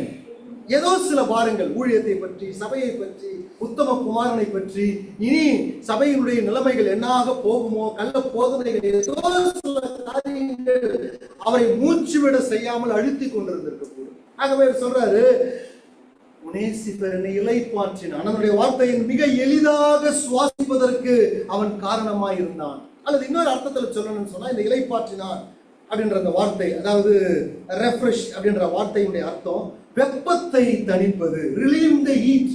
என்னுடைய சூட்டை அவன் தணித்தான் இல்லையா. என்னுடைய உள்ளம் ஏதோ சில காரியத்தினால அனல் கொண்டு இருந்தது. அதை அமிழ்த்த முடியாமல் அகலாய்த்துக் கொண்டிருந்த சூழ்நிலையில இவருடைய வெப்பத்தை தணிப்பது போல ஒனேசிபருடைய வருகை இருந்தது. இன்னொரு விதத்துல சில மொழிபெயர்ப்புகளில இப்படி எழுதப்பட்டிருக்கிறது, coming like a gentle breeze and reviving, தென்றலை போல வந்து என்னை இளைப்பாற்றி. அப்ப இந்த இளைப்பாற்றினார் என்ற அந்த வார்த்தையினுடைய அர்த்தம் என்ன? நான் எளிதாக சுவாசிப்பதற்கு அவன் உதவி செய்தான், என்னுடைய வெப்பத்தை தணிப்பது போல அவன் வந்தான், அல்லது ஒரு மிருதுவான தென்றல் காற்றை போல வந்து என்னை குளிர்வித்தான் என்பதுதான் இந்த இளைப்பாற்றினான் என்ற இந்த வார்த்தையினுடைய அர்த்தமாகிறது. ஆகவே சிறைச்சாலையில் இருக்கக்கூடிய ஒரு மனிதனை சந்திப்பதற்கு நீண்ட தூரத்திலிருந்து மேன் ஆஃப் கம்ஃபர்ட் ஒனேசிபர் என்ற ப்ராஃபிட் பிரிங்கர், லாபம் தருகிற பேர் கொண்ட ஒரு மனிதன் தூரத்திலிருந்து பயணப்பட்டு வருகிறான். எதற்காக? அப்போஸ்தலனாகிய பவுலை இளைப்பாற்றுவதற்காக. எப்படி பவுலை இளைப்பாற்றினான் எனக்கு தெரியல, இல்லையா? எழுதப்படல. ஒருவேளை நம்ம எப்படி அசியூம் பண்ணலாம்? நான் 4 விஷயத்தை நான் என்னுடைய சிந்தையில வந்ததை நான் குறிப்பிட்டு வைத்திருக்கிறேன். என்ற அன்னலமற்ற அந்த தியாகம், அன்பை குறிக்கும் விதமாக அவனுடைய பிரசன்ஸ், எதுவுமே செஞ்சிருக்க வேண்டிய அவசியம் இல்லை, அவருடைய பிரசன்ஸ் அந்த பாதாள சிறைச்சாலையில அப்போஸ்தலனாகிய பவுலை பார்க்க வந்த அவனுடைய பிரசன்னம், அவனுடைய பிரசன்ஸே பவுலுக்கு எப்படி இருந்திருக்கும்? ஒரு பெரிய இளைப்பாறுதல் தான், இல்லையா? இரண்டாவதாக, ஒருவேளை தனி நபர் சபைகளை பற்றிய செய்திகளை அப்போஸ்தலனாகிய பவுலுக்கு எடுத்து வந்திருக்க கூடும். மூன்றாவதாக, பவுலுக்கு தேவையான ஒருவேளை பொருளாதார உதவி அல்லது உடைகள், உணவுகள் அல்லது புத்தகங்கள், இவைகளை கொண்டு வந்திருக்க கூடும், இல்லையா? அல்லது இன்னொரு விதத்துல தேவனுடைய வாக்குறுதிகளை பவுலுக்கு சொல்லி பவுலோடு கூட சேர்ந்து என்ன செஞ்சிருக்கலாம்? அவன் ஜெபித்திருக்க. எந்த விதத்துல அவன் இளைப்பாற்றினான்னு தெரியாது, என்னுடைய கற்பனையில வந்ததை நான் எழுதி வைத்திருக்கிறேன். அஞ்சா நெஞ்சம் கொண்ட பவுலுக்கு கூட சில நேரத்தில் என்னங்க தேவைப்பட்டது? ஊக்கம் தேவைப்பட்டது. மறுபடியும் சொல்லுகிறேன், அஞ்சா நெஞ்சம் கொண்ட பவுலுக்கு கூட சில நேரம் என்ன தேவைப்பட்டது? ஊக்கம் தேவைப்பட்டது. இந்த பட்டியலில தாவீது இருக்கிறார், எரேமியா இருக்கிறார், எலியா இருக்கிறார், அநேக விசுவாச வீரர்கள், மாவீரர்கள் இருக்கிறார்கள். ஆனால் அஞ்சா நெஞ்சம் கொண்ட இந்த வீரர்களுக்கு கூட ஏதோ சில சூழ்நிலைகளில ஊக்கமும் உற்சாகமும் தேவைப்பட்டது மற்றவர்களிடத்தில். சரியானவர்களே, நம்ம எல்லாரும் நண்பர்கள் தான், இல்லையா? இதிலிருந்து நம்ம நண்பர்களை தேர்ந்தெடுக்கிறோம். நண்பர்களாகிய நாம் ஒருவர் நாம் எப்படி உற்சாகம், மற்றவர்களுடைய தோல்விகளில, மற்றவர்களுடைய பிரச்சனைகளில, மற்றவர்களுடைய நோய்களில, மற்றவர்களுடைய விரக்தியான சூழ்நிலைகளில், அவர்கள் கடந்து போகக்கூடிய கஷ்டமான கண்ணீரான நேரங்களில நம்முடைய பிரசன்ஸே போதுங்க சில பேரை இளைப்பாற்றும். நம்முடைய கரங்கள் போதும், நம்முடைய வார்த்தைகள் போதும், நம்முடைய ஜெபங்கள் போதும், நாம் சொல்லுகிற அநேக உற்சாகம் மூட்டுகிற வார்த்தைகள் போதும். அவர்களை எளிதாய் சுவாசிப்பதற்கு நாம் பயிற்சி கொடுக்கிறோம். அவருடைய வெப்பத்தை நாம் தணிக்கலாம், தென்றலை போல அவர்களை புத்துணர்வு ஊட்டலாம், இல்லையா? நல்ல நண்பர்களா இருக்கீங்களா? ஒன்றும் சொல்ல மாட்டேன், எங்க இருக்கிற நண்பர்கள் இருக்கிறாங்க, இல்லையா? சில பேர் என்ன பார்க்கறத பார்த்து எப்படி இருக்குதுன்னா, எங்க கஷ்டமா இருக்கு அப்படின்னு யோசிக்கிறாங்க, இல்லையா? இதற்கு ஒரு தகுந்த ஒரு முன் உதாரணம், இல்லையா? மேன் ஆஃப் கம்ஃபர்ட், நல்ல ஆறுதல் செய்யக்கூடிய ஒரு நண்பன். இவனை தவிர்த்து வேற யார் இருக்க முடியும் என்று யோசித்து பார்க்கும் பொழுது என்னுடைய சிந்தனைக்கு வந்த ஒரே நபர் ஆண்டவராக இயேசு கிறிஸ்து தான். மேல் வீட்டறை பிரசங்கத்தில் சொல்லுகிறார், இனி நான் உங்களை என்ன சொல்ல போறதில்லை, சீஷர்கள் என்று சொல்ல போகிறதில்லை, என்னுடைய சிநேகிதர்கள், என்னுடைய நண்பர்கள் நீங்கள் அப்படின்னு சொல்லிட்டு என்ன சொல்றாரு? கலங்கி போன சீஷர்களை பார்த்து, பயந்து போன சீஷர்களை பார்த்து, தோல்விகள், அவருக்கு முன்பாய் வைக்கக்கூடிய ஏகப்பட்ட பாடுகள், வருங்காலத்தை பற்றி அநேக வெளிப்பாடுகள், இவைகளை கண்டு பயந்து கலங்கி போன சீஷர்களை பார்த்து சொல்கிறார், உங்களுடைய இருதயம் கலங்காது. யோசிச்சு பாருங்களேன், பாதாள சிறைச்சாலையில தனிமையா இருக்கிற பவுலை இந்த மனிதன் வந்து நேரடியாக சந்திக்கும் பொழுது பவுலுக்கு எப்படிப்பட்ட ஒரு அதிர்ச்சி ஏற்பட்டது, ஒரு இன்பம். அது என்ன செஞ்சிருப்பார் பவுல்? கட்டி பிடித்து முத்தமிட்டு தேம்பி அழுதிருப்பார், இல்லையா? Man of comfort. இரண்டாவது குறிப்பு, தி மேன் ஆஃப் கரேஜஸ், தைரியசாலி, தைரியத்தின் மனிதன். என்ன தைரியத்தின் மனிதன்? அந்த வசனத்தை வாசிக்கலாமா? வாசிங்க 16ஆம் வசனத்துல. ஒனேசிபோரு வீட்டாருக்கு கர்த்தர் இரக்கம் கட்டளையிடுவாராக. அவன் அநேக தரம் என்னை இளைப்பாற்றினான். என் விலங்கை குறித்து அவன் வெட்கப்படவும் இல்லை, இல்லையா? நான் வெட்கப்படவும் இல்லை. தைரியசாலி, தைரியத்தின் மனிதன். உங்களுக்கு ஒரு நண்பர்கள் இருந்தா அப்படிப்பட்ட நண்பர்களா இருக்கணும், நீங்க எப்படிப்பட்ட நண்பர்களா இருக்கணும்? உங்களுக்கு நண்பர்கள் தான் கரெக்டா சொல்றீங்க. நீங்க எப்படி இருக்கணும்னு சொன்னா அமைதியா இருக்கு. நீங்க எப்படி இருக்கணும்? The man of courageous, இல்லையா? தைரியசாலியா இருக்கணும். தைரியத்தின் நண்பர்களா இருக்கணும். தைரியம் ஊட்டக்கூடிய நண்பர்களா இருக்கணும். இந்த இடத்துல என்ன வாசிக்கிறோம்? என் விலங்கை குறித்து அவன் வெட்கப்படவில்லை. 3 முறை பவுல் சொல்லுகிறார். என்ன வாசிக்கிறோம்? 8வது வசனத்துல, தீமோத்தேயுவே நீ வெட்கப்படாத. அடுத்ததாக 12வது வசனத்துல, பவுலாகிய நான் என் கட்டுகளை குறித்து வெட்கப்படுகிறதில்லை. 3வதாக ஒனேசிப்பரை குறித்து சொல்லுகிறார், அவன் வெட்கப்படவில்லை. வெட்கப்படுறதுன்னா அவமானப்படுறது, தலைகுனிவா நினைக்கிறது, அசிங்கமா நினைக்கிறது, அந்த அர்த்தத்துல பவுல் சொல்லவில்லை. அதனுடைய அர்த்தம் என்னவென்று சொன்னால், பவுலோடு கூட யார் இணைத்துக் கொள்ளுகிறார்களோ, பவுலோட கட்டுகளோடு கூட யார் தங்களை இணைத்துக் கொள்கிறார். எனக்கு பவுல் தெரியும், என்னுடைய தகப்பன் தான், என்னுடைய நண்பன் தான். யார் தன்னை பவுலோடு கூட அறிமுகப்படுத்திக் கொள்கிறார்களோ அவர்களுக்கு என்ன இருந்தது தெரியுங்களா? என்ன இருந்தது? அவங்க தலையை என்ன செய்யும்? துண்டிக்கப்படும். ஒருவேளை சிறைச்சாலையில் அடைக்கப்படலாம், உபத்திரவப்படுத்தப்படலாம். இதற்கு பயந்துதான் அநேகர் பவுலை விட்டு விலகி போனார்கள். ஆனால் இந்த மனிதனை குறித்து பவுல் என்ன சொல்லுகிறார்? அநேகர் என்னுடைய விலங்கை குறித்து வெட்கப்பட்டாங்கயா, இல்லையா? பவுலை எனக்கு தெரியும் சொல்றது கூட சில பேர் அச்சப்பட்டாங்க. என் விலங்கை குறித்து வெட்கப்பட்டு ஒதுங்கி போனார்கள். சில நண்பர்களை குறித்து சொல்லுகிறார். ஆனால் இந்த மனிதன் ஒரு மிகப்பெரிய தைரியசாலி. எங்கிருந்து வந்தா? எபேசு பட்டணத்திலிருந்து 1000 மைல் ஏறக்குறைய பயணம் செய்து ரோமாபுரியில வந்து என்னை அநேக முறை இளைப்பாற்றினான் என்று சொன்னால் என்ன புரியுது? இவன் என் விலங்கை குறித்து வெட்கப்படல. ஒருவேளை இவனுக்கு ஏதாவது ஆபத்து வந்தாலும் பரவாயில்ல, அந்த ஆபத்தை நான் சந்திக்கிறேன், அந்த ஆபத்தை நான் ஏற்றுக்கொள்கிறேன் என்ற அஞ்சா நெஞ்சம் படைத்த மனிதன் தான் ஒனேசிப்பு. பழைய ஏற்பாட்டுல 2 நண்பர்களை குறித்து வாசிக்கும். யோனத்தான், இல்லையா? தன் உயிர் போகும் என்ற ஆபத்தை உணர்ந்து கூட தாவீதுக்கு உதவி செய்கிறார். Man of courage. நாம் அப்படிப்பட்டவர்களா இருக்கிறோமா? சில பேருக்கு ஆபத்துகள் வரும்போது என்ன செய்யறோம்? ஓடி ஒதுங்கி ஒளிஞ்சு. Man of courage. 3வதாக சிந்தனைக்கு விட்டு விடுகிறேன், அதை விளக்க வேண்டிய அவசியம் இல்லை. 3வதாக த மேன் ஆஃப் கன்சர்ன். அக்கறை உள்ள ஒரு மனிதன், அக்கறை உள்ள ஒரு நண்பன். 17ஆம் வசனத்துல நான் வாசிக்கிறேன். அவன் ரோமாவில் வந்திருந்த போது அதிக ஜாக்கிரதையாய் என்னை தேடி கண்டுபிடித்தான், இல்லையா? அதிக ஜாக்கிரதையாய் என்னை தேடி. அக்கறை இருக்கிற மனுஷன் தாங்க தேடி கண்டுபிடிக்க முடியும், இல்லையா? ரோமாபுரிக்கும் எபேசு பட்டணத்திற்கும் எத்தனை மைல் என்று சொன்னால் ஏறத்தாழ 1640 மைல், ஏறத்தாழ 2640 கிலோமீட்டர். கடலிலே பயணம் செய்ய வேண்டும், நடைபயணம் செய்ய வேண்டும், காடுகளை கடக்க வேண்டும். எத்தனை நாட்கள், எத்தனை மாதங்கள் ஆகும் தெரியாது, இல்லையா? 3 மாதமோ 4 மாதமோ 6 மாதமோ தெரியாது. ஆனால் ஏறத்தாழ 1600 மைலுக்கு அந்த பக்கத்திலிருந்து எபேசு பட்டணத்திலிருந்து இவன் பயணம் செய்து எங்க வந்தாங்க? ரோமாபுரியில வந்தா அவனுக்கு ஒரு பெரிய பிரச்சனை. என்ன பிரச்சனை? பவுல் எங்க இருக்கிறாருன்னு தெரியல. பவுல் எங்க இருக்கிறாருன்னு தெரியல. என்ன காரணம்? என்ன காரணம்? வேத பண்டிதர்கள் சில காரணங்களை சொல்லுகிறார்கள். என்ன? முதலாவது காரணம், ஒருவேளை ரோமாபுரியினுடைய முதல் பயணம் இவனுக்கு ரூட் தெரியாது. சொல்ற விஷயத்துல அசம்ஷன் தான். ரோமாபுரியினுடைய முதல் பயணம் இவனுக்கு என்ன தெரியாதுங்க? வழி தெரியாது. ரோமாபுரி பட்டணத்தினுடைய வழிகள் தெரியாம இருந்திருக்கலாம். ஆகவே கண்டுபிடிப்பதற்கு அவன் சிரமப்பட்டிருக்கலாம். 2வது, ரோமாபுரி பகுதியினுடைய பகுதி நகரம் எரிக்கப்பட்டிருந்தது நெருப்பினாலே. ரோம சீசன் காலகட்டத்தில் எரிக்கப்பட்டிருந்தது. ஆகவே அது அவனுக்கு குழப்பத்தை ஏற்படுத்தி இருக்கலாம். 3வதாக, சில காலங்கள் பவுல் சிறைப்பட்ட போது ரோமாபுரியில் இருக்கக்கூடிய விசுவாசிகளுக்கு பவுல் எங்க சிறை வைக்கப்பட்டிருக்கிறான்னு தெரியாம இருந்ததான். சரித்திரம் அப்படிதான் சொல்லுகிறது, இல்லையா? ரோமாபுரியில சபை இருக்கிறது, அந்த சபை விசுவாசிகளுக்கு பவுல் எங்க அடைக்கப்பட்டிருக்கிறாருன்னு தெரியல. 4வதாக, பாடுகள் உபத்திரவத்தின் நிமித்தமாக பெரும்பாலான ரோமாபுரியை விட்டு குடிபெயர்ந்து விட்டார்கள். 5வதாக, இருக்கிற கொஞ்சம் பேர் அவங்களுக்கு தெரியும் அவங்கள பத்தி, ஆனா அந்நியர் இடத்துல எப்படி சொல்றது? ஒருவேளை அவன் ஸ்பையா இருந்தா என்ன ஆகுது? நம்ம உயிர் போயிடுமே, இல்லையா? சோ இவ்வளவு சிரமங்கள் இங்க ஒனேசிப்புக்கு இருக்கிறது. ஆனா பவுல் என்ன சொல்றாரு? பல தடைகள், இடையூறு இருந்தாலும் ஒனேசிப்பருடைய அக்கறைக்கு இதெல்லாம் அணை கட்ட முடியும்.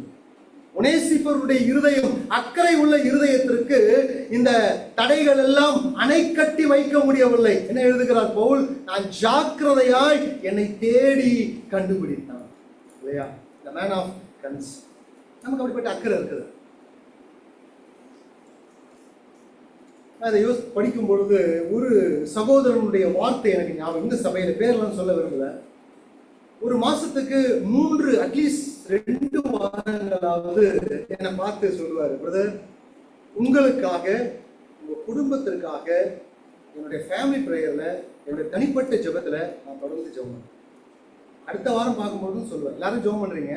ஆனா தனிப்பட்ட அந்த மனிதன் என்னை பார்த்து ஒவ்வொரு வாசத்தினுடைய 3 வாரங்கள் அட்லீஸ்ட் 3 வீக்ஸ் ஆகுது என்னை பார்த்து சொல்ற வார்த்தை, உங்களுக்காக தைரியமா தைரியமா பேசுங்க, தைரியமா கர்த்தர் உங்களுக்கு வெளிப்படுத்துறத பேசுங்க, உங்களுக்காக உங்க குடும்பத்திற்காக நான் தினந்தோறும் ஜெபித்துக் கொண்டிருக்கிறேன்.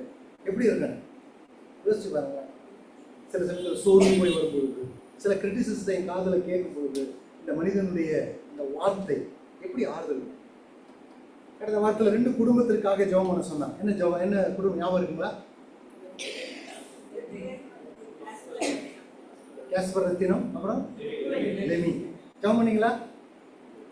மீட்டிங் முடிஞ்சிட்டு 100 பேர் இருக்கும், அட்லீஸ்ட் ஒரு 50 பேர் போய் கேஸ்பர் ரத்தினம் பிரதர் இந்த வாரம் ஃபுல்லா உங்களுக்காக ஜெபம், ஒய்ஃப்காக ஜெபம் பண்ணோம், உங்களுடைய பொருளாதார தேவைக்காக நாங்கள் ஜெபம் பண்ணோம், உங்களுடைய ஆவிக்குரிய வளர்ச்சிக்காக நாங்கள் ஜெபம் பண்ணோம், ஓசூர்ல இருக்கக்கூடிய உங்க பையனுக்காக, உங்களுடைய மருமகளுக்காக, உங்களுடைய பேர குழந்தைக்காக ஜெபம் பண்ணோம், உங்களுடைய 2வது பையனுக்காக ஜெபம் பண்ணோம், உங்களுடைய வாழ்க்கை துணைக்காக ஜெபம் பண்ணோம், உங்களுடைய ஆவிக்குரிய வளர்ச்சிக்காக நாங்கள் ஜெபம் பண்ணோம். போய் சொல்லி பாருங்க. சொல்றோமா? அதையும் சேர்த்து தான் சொல்றோம். பிரதர் லெமி உங்களுக்காக, திவ்யாவுக்காக, 2 பிள்ளைகளுக்காக இந்த வாரம் ஃபுல்லா நாங்கள் ஜெபம் பண்ணோம் இல்லையா? உங்களுடைய பொருளாதார தேவைக்காக ஜெபம் பண்ண, உங்களுடைய ஆவிக்குரிய வளர்ச்சிக்காக ஜெபம் பண்ண, உங்களுடைய வரங்கள் சபையிலும் பல இடங்களிலும் பயன்படுத்தப்பட வேண்டும் என்று நாங்கள் ஜெபம் பண்ணோம். ஒரு 50 பேர் போய் டீ பிரேக்ல லாஸ்ட் வீக் ஃபுல்லா உங்களுக்காக ஜெபம் பண்ணணும்னு சொல்லி பாருங்க. எப்படி இருக்கும்? சொல்லும் பொழுதே அவர் ஃபேஸ் பாருங்க எப்படி இருக்கு, அப்படியே ஷைன் ஆகுது. சொல்லும் பொழுதே அவர் முகம் பிரகாசமா. சொல்றோமா இல்லைங்களா? யோசிச்சு பாருங்க. லோத்தை பற்றி அக்கறை ஆபிரகாமுடைய இருதயத்தில் இருந்ததுனாலதான் என்ன செஞ்சது, லோத்து சிறைப்பட்டு போகிறான் என்ற கேள்விப்பட்ட பொழுது 300க்கும் சொற்பமான வேலைக்காரர்களை வைத்து போராடி லோத்தை மீட்டுக் கொண்டு வர முடியும். லோத்தை பற்றி அக்கறை ஆபிரகாமுடைய இருதயத்தில் இருந்ததுனாலதான் அங்கு சோதம் குமாரா பட்டணம் அழிகிறதை அவன் பார்த்த பொழுது லோத்துக்காக அவன் பரிந்து பேச முடிந்தது. இஸ்ரவேல் மக்களை பற்றி அக்கறை மோசேயுடைய இருதயத்தில் இருந்ததுனால்தான் அவர்கள் அழிக்கப்பட வேண்டும் என்ற பட்சத்துல திறப்பின் வாசலில் அவர்களுக்காக நிற்க முடிந்தது. சிறைப்பட்டவர்களை பற்றிய அக்கறை, சிறையிருப்பில மீதி இருக்கக்கூடிய சொற்ப ஜனங்களை பற்றிய அக்கறை நெகேமியாவுடைய இருதயத்தில் இருந்ததுனாலதான் அவர்கள் துன்பத்தை அனுபவிக்கிறார்கள் என்று கேள்விப்பட்ட பொழுது அவன் உட்கார்ந்து அழவும் உபவாசிக்கவும் முடிந்தது. அருமையானதில்லை, மேன் ஆஃப் கன்சர்ன். 4வதாக இவனை பற்றி இருக்கக்கூடிய 4வது குறிப்பு, the man of commitment in service. ஊழியத்தில் அர்ப்பணம் உள்ள ஒரு மனிதன். என்ன வாசிக்கிறோம் பாருங்க, 18வது வசனத்தை வாசிங்களேன். 18 அந்நாளிலே அவன் கர்த்தரிடத்தில் இரக்கத்தை கண்டடையும்படி கர்த்தர் அவனுக்கு அனுக்கிரகம் செய்வார்கள். கடைசி பகுதி, அவன் எபேசுவிலே செய்த பற்பல உதவிகளையும் நீ நன்றாய் அறிந்திருக்கிறாயே. பற்பல உதவிகளை நன்றாய் அறிந்திருக்கிறாயே. இந்த உதவிகள் என்ற வார்த்தை டயக்கோனியோ என்ற வார்த்தை பயன்படுத்தப்பட்டிருக்கு. இதுல இருந்தா டீக்கன், உதவிக்காரர்கள், வெயிட்டர், சாப்பாட்டு மேஜை கருகாமையில் காத்து கொண்டிருப்பவர்கள், பணிவிடை செய்கிறவர்கள், ஊழியர்கள் என்ற வார்த்தை வந்தது. ஆகவே ஊழியத்துல அர்ப்பணம் உள்ள ஒரு மனிதன். சிறைச்சாலையில மாத்திரமல்ல, எபேசு பட்டணத்துல 3 வருஷ காலம் பவுல் தங்கியிருந்த பொழுது பவுலையும் அவனை சேர்ந்தவர்களையும் வீட்டிலே வைத்து அங்கு அர்ப்பணிப்போடு கூட அவர்களுக்கு பணிவிடை செய்த ஒரு மனிதன். தீமோத்தேயுவுக்கு சொல்லுகிறார், தீமோத்தேயுவே இது உனக்கு நன்றாக தெரியும் இல்லையா? நன்றாக தெரியும். கமிட்மெண்ட் அண்ட் சர்வீஸ், தன்னுடைய ஊழியத்தில் அர்ப்பணம் உள்ள ஒரு மனிதன். ஆண்டவராக இயேசு கிறிஸ்துவை பற்றி சொல்லப்பட்டிருக்கும் பொழுது மார்க்கு சுவிசேஷத்தில் வாசிக்கிறோம். ஆண்டவராக இயேசு கிறிஸ்து எதற்காக வந்தால்? ஊழியம் கொள்ளும்படி அவர் வராமல் ஊழியம் செய்யவும், அடுத்ததுங்க அநேகரை மீட்கும் பொருளாக தன் ஜீவனை கொடுக்கவும் அவர். Man of commitment. இந்த 4 சுபாவங்கள் ஒரு நல்ல நண்பனுக்கு இருக்கணும். நீங்க ஒரு நல்ல நண்பனா, நான் ஒரு நல்ல நண்பனா இருக்கணும்னா இந்த 4 சுபாவங்கள் நமக்கு அவசியம். இந்த 4 சுபாவம் உள்ளவர்களை உங்களுடைய நெருக்கமான நண்பர்களாக என்ன செய்யுங்க, தேர்ந்தெடுங்க இல்லையா? இவன் இப்படி இருந்ததுனால அவனுக்கு என்ன ரிவார்டு கிடைச்சது? 2 ரிவார்டு நான் சுருக்கமாக சொல்லி முடிக்கிறேன். முதலாவதாக நிகழ்கால இரக்கம், பிரசன்ட் மெர்சி. அதாவது ஒனேசிபோருடைய வீட்டிற்கு நிகழ்கால இரக்கத்தை குறித்து பவுல் பேசுகிறார். என்ன சொல்றாரு பாருங்க, 16ஆம் வசனத்தை வாசிங்க. 1:16 வாசிங்க. ஒனேசிபோரின் வீட்டாருக்கு கர்த்தர் இரக்கம் கட்டளையிடுவாராக. அடுத்ததாக நீங்க 4ஆம் அதிகாரத்துக்கு வந்தீங்கன்னா 4ஆம் அதிகாரம் 19வது வசனத்துல என்ன வாசிக்கிறோம்? ஒனேசிபோரின் வீட்டாருக்கு என் வாழ்த்துதலை சொல்லு என்று எழுதப்பட்டிருக்கிறது இல்லைங்களா? அடுத்தது ஒனேசிபோருக்கு இரக்கம் கட்டளையிடுவாங்க. இந்த இடத்துல வேத மாணவர்களுக்கு மத்தியில சில கொள்கை அபிப்பிராயங்கள் இருக்கிறது. என்னவென்று சொன்னால், இந்த இடத்துல ஒனேசிபர் மரித்து போய்விட்டான். அந்த இடத்துல அவன் கைது செய்யப்பட்டு சிறைச்சாலையில் அடைக்கப்பட்டு, ஒருவேளை அவன் தூக்கிலிடப்பட்டிருக்கலாம், சிறைச்சேதம் பண்ணப்பட்டிருக்கலாம். எப்படியோ அவன் மரித்து போனதுனாலதான் அப்போஸ்தலனாகிய பவுல் என்ன சொல்லுகிறார்? ஒனேசிபோருடைய வீட்டாருக்கு கர்த்தர் இரக்கம் கட்டளையிடுவாராக என்று சொல்லுகிறார். ஆகவே ஒனேசிபோர் இப்பொழுது இல்லை என்ற ஒரு கூற்று இருக்கிறது. அப்படி இருக்கும் பட்சத்துல பவுல் ஒனேசிபருக்கு என்ன சொல்றாரு? சொல்லுங்க, ஒனேசிபருக்கு என்ன சொல்றாரு? அந்நாளிலே அவன் கர்த்தரிடத்தில் இரக்கத்தை கண்டடையும்படி அவருக்கு அனுக்கிரகம் செய்வாராக அப்படின்னு சொல்ல ஒரு ஜபம் தான் அது. அப்ப ஒனேசிபர் மரித்து போயிட்டாருன்னு சொன்னா, மரித்து போன ஒனேசிபருக்காக பவுல் ஜெபம் பண்றாரா அப்படின்ற ஒரு கேள்வி இல்லையா? ஒனேசிபர் இப்ப இல்லை என்று சொன்னால், மரித்து போன ஒனேசிபருக்கு கர்த்தர் இரக்கம் கட்டளையிடுவாராக, எஸ்காட்டோலஜிக்கல் பிளெஸிங் என்று சொல்வார்கள், வருங்கால ஆசீர்வாதம்.